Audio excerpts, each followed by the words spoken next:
also Ulengene naWindsor vari kunzi they must pay for the damage they caused nekusaenda kwavakaita kushowe kwaMutoko. So promoters have released a statement iri panapa. Han's official statement regarding artist Ulengene and Windsor.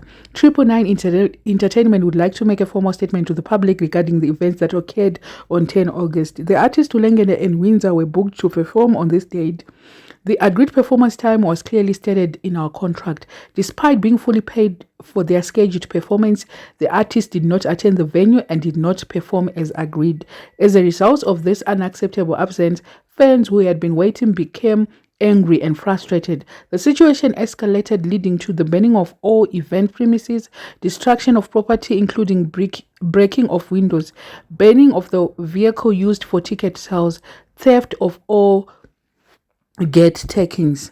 This was a painful and traumatic experience for both our team and the fans who came to enjoy the show. Would like to sincerely thank Young Fantan for coming and performing in time as agreed. His professionalism and commitment to the fans did not go unnoticed. We appreciate his respect for the fans and the culture. 999 Entertainment has all contracts and agreements with both artists clearly stating the performance time and terms. We are now taking legal action and will make sure that Ulengene and Windsor face the full consequences of their action. We would not tolerate unprofessional behavior that puts our fans property and hard work at risk. Vagona because vanojairira kungotora mari voregera kuenda kuma-events. They were supposed to go. Chii chakaita kuti vasasvike panzvimbo? Chii chakaita kuti ivo vasataure, vasacommunicate nevanhu vavadedza? I heard kuti Shanta ndiye akavaendesa kwaMutoko. Ndiye promoter futi weku-Epworth yayo pakaitika noise paper, I think 2 weeks back or so, pakaita noise yeku-Epworth ndiye angavadedza futi, and then Mutoko ndiye futi ndo zvandangonzwa kuti ndi one promoter. I think at this moment ngango counter loss yekuti you will never work with ana, because zvinobatsirei varidzi wenzvimbo. As we speak, they no longer have a place. I think it was a huge loss to them than Maria yavakaita yacho iyoyo. So I don't know if they are going to pay, but they must pay. They must pay for all the damage that they caused, because in Daniano, who is going to pay? Who's going to pay? And pakuzoti Windsor, I think kuti vari kuti Windsor panapa, because I think kuti Windsor munhu wake haana kuenda blot. Windsor ari kunzi akarwara ndobva atsvaga blot. I don't think kuti blot had a contract. Contract was pana Windsor. Ndosaka Windsor ari kunzi panapa iwo you must pay. Ulengene and Windsor you must pay.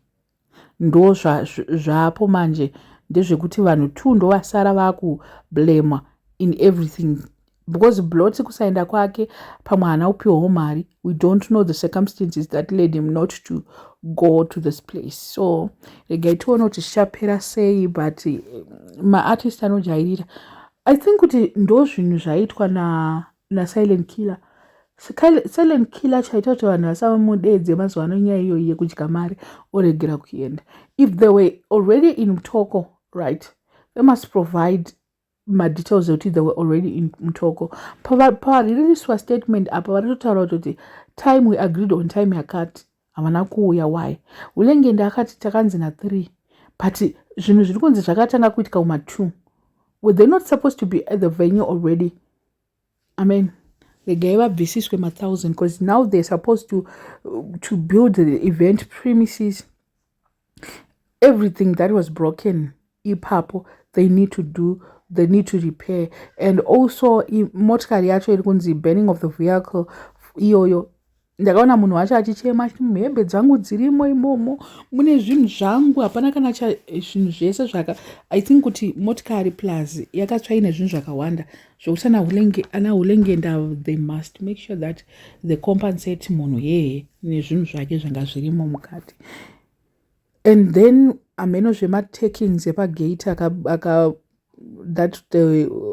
akadestroywa as well, akatorwa. Handizivi hangu kuti it's a total of how much, but Venyaya yekuda kubuda muchizvidefenda muchiziva kuti mune contract yakaoma. Contract inokuendesa kucourt, kawaendeswa kucourt ungosvika uchinzi une mhosva, bhadhara mari yakati, masavings ese, life savings ese anenge akuenda ikoko. Because of what? Kusatongoda kungoteerera. I don't know what you guys think. Let me know in the comment section what are your thoughts. If you subscribe, please make sure that you're subscribed and see you in my next video.